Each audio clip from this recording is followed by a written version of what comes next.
In this presentation, Matt, Michelle, and I will be first introducing the three articles the lesson is based on, followed by more in-depth information about the ability to create moments where the speaker saves face and is allowed to say no through the use of modals of politeness, which is then followed by the presentation of the lesson and concluding remarks.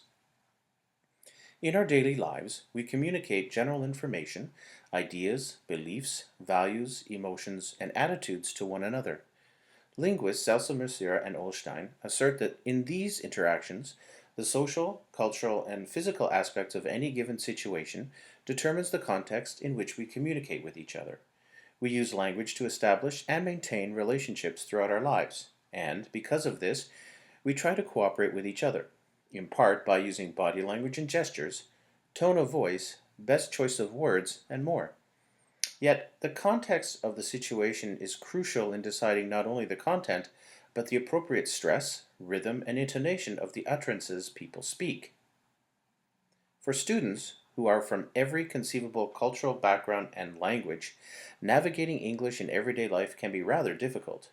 Both teachers and researchers alike have found that students may demonstrate a general proficiency of English, yet still lack pragmatic competence while communicating in the language. In order to communicate effectively in our daily lives, we must have the knowledge and ability to use language appropriately for any situation. However, according to Casper's 1997 research, many students tend towards a more literal interpretation with someone who is speaking to them, while often taking their words at face value rather than inferring the true meaning of what has been said.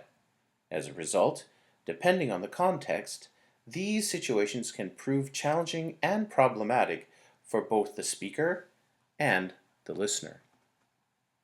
It is vital for English language learners to be able to comprehend what politeness means in order for them to use appropriate discourse within their everyday lives.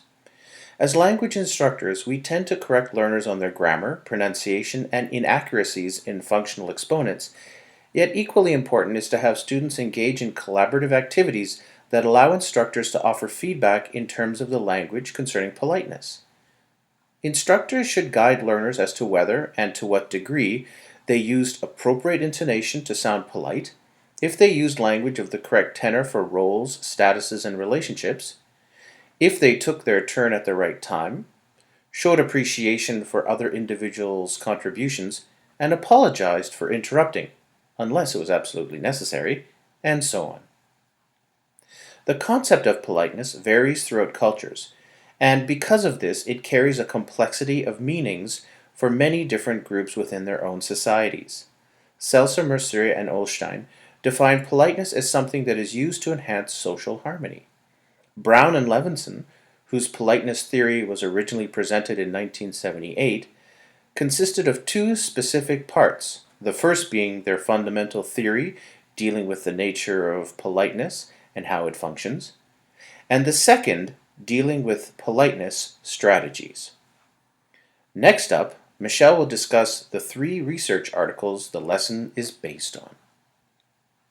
This presentation is based on research that shows how important it is for students to acquire and learn pragmatic knowledge.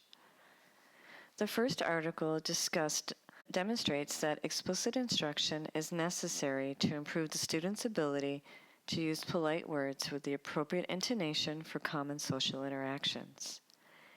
In this 2011 study, Gu investigated the request strategies of non-native speaker responses compared to native speakers. Conducted in a Chinese EFL classroom, the study employed both implicit and explicit instructions designed to help students learn and understand pragmatic knowledge and appropriateness for online communication. The results of the study indicate that students learn best through explicit instructions of request strategies.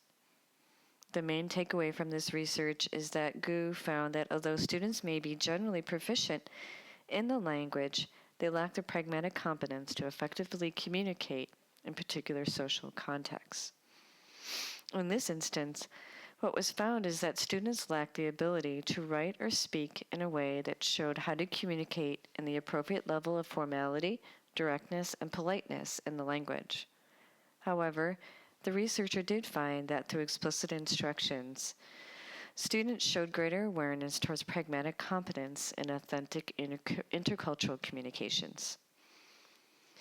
In the next article, in 2007, scientist Chen conducted a study involving the interlanguage requests between Chinese and English speakers and how social hierarchy plays a role in or affects EFL's learners' choice of strategy used while communicating.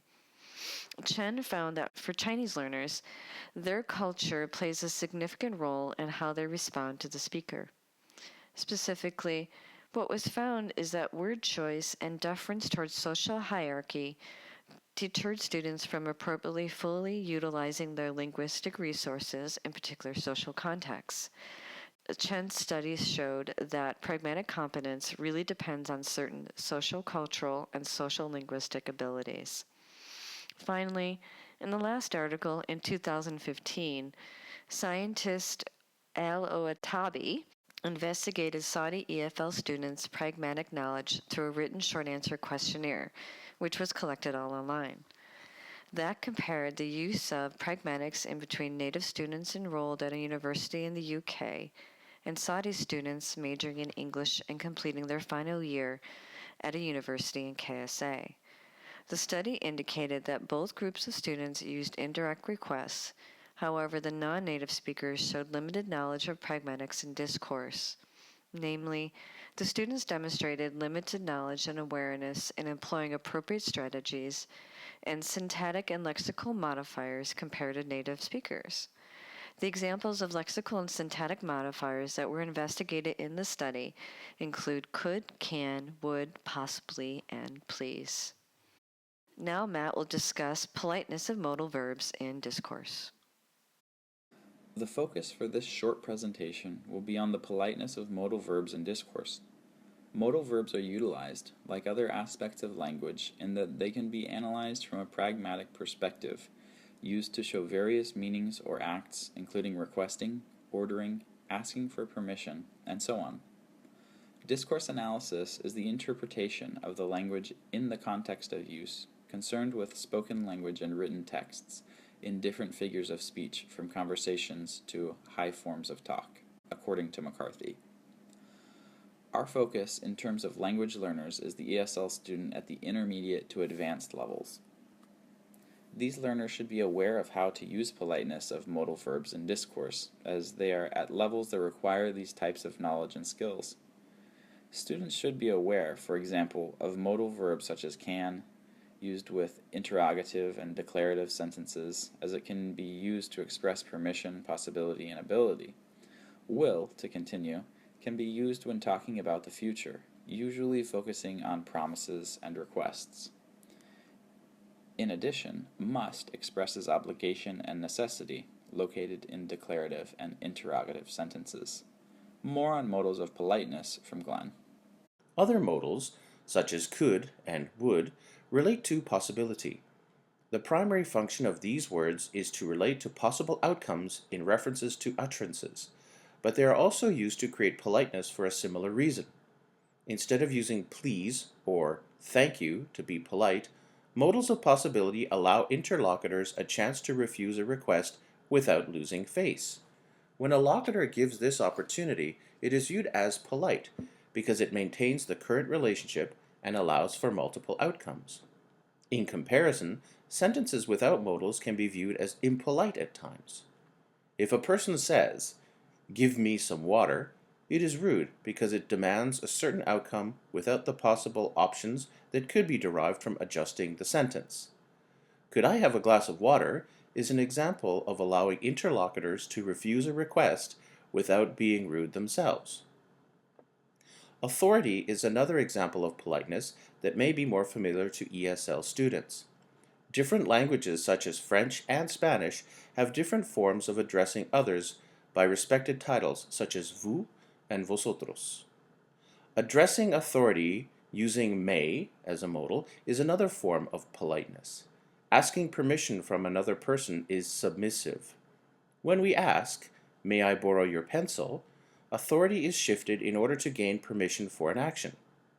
Just as the modal of possibility have secondary function of politeness, this strategy allows the person in the position in authority to confirm or deny their request without altering relationships. Next, Matt will present the modals of politeness lesson. Teaching politeness in adult ESL can be broken down into 4 different parts, with an assortment of exercises and activities: simple politeness, agency, authority, and reversal. For our context, the students already have an understanding of modals from their foundations grammar courses. We will dive into discourse and secondary use of our modals. Politeness can be broken down into these 4 different categories that are included in this lesson. The student learning outcomes are that at the end of the lesson, students will be able to identify, replicate, and create politeness using please and thank you, face-saving strategies, and cultural norms. Students will also be able to avoid creating overly polite utterances, leading to awkward conversations among friends and family. First is conversation. Students will warm up by creating politeness with simple polite words or phrases that they know, like please and thank you. Some parts of discourse carry a social value of politeness on their own.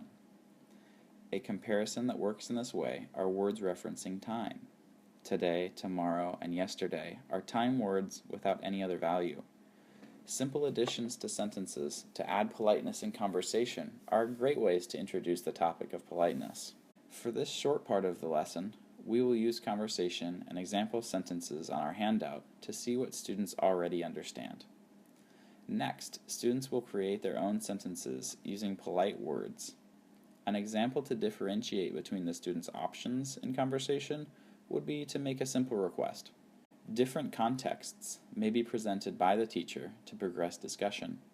Each part of the lesson begins with discussion and ends with explicit instruction, as it is more effective for learners to retain information. This is the foundation used to create an understanding of pragmatics and introduce our topic. Now that students have warmed up with words containing simple values of politeness, we can begin to look at deeper meaning in alternative structures using modals. Next, relationships. In conversation, there's always a value set on the relationship between two people. Agency, when making a request, shows the burden of the possible future actions. The difference in agency influences the answer received. If I ask someone to lend me their lawnmower, they are the agent. Minimizing imposition should always be the goal when looking to implement politeness strategies. Removing the burden by asking to borrow their lawnmower is more polite. Additionally, using modals to create an opportunity for the interlocutor to refuse a request is a great practice. Giving the option of refusal often increases the request's success. Students work in this scenario during section 2 of the handout. Third, permission and adopting cultural norms are changed by one particular modal. May is used to request permission. Different cultural norms come into play in this exercise. Students will differentiate politeness strategies between figures of authority and informal figures in part 3 of the handout. Last, students must be aware that they can be too polite or use politeness when it is not needed. Using too many modals or building blocks of politeness can be perceived as insincere. Politeness addresses the necessity to be formal, which creates distance between interlocutors. While most acquaintances may find politeness to be a positive aspect of communication, it can be viewed as negative in reference to friends at times. In conclusion, throughout our daily lives, in order to communicate effectively, we must have the knowledge and ability to use language appropriately for any social situation. Language is used to establish and maintain relationship throughout our lives.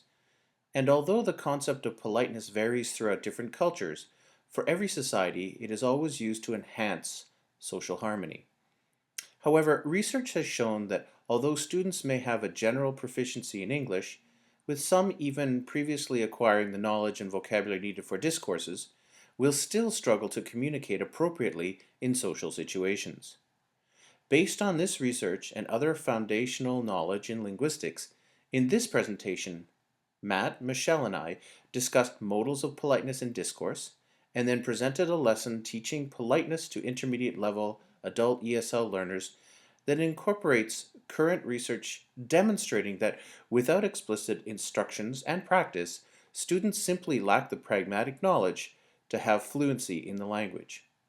We hope that you enjoyed our presentation and appreciate your thoughts and feedback.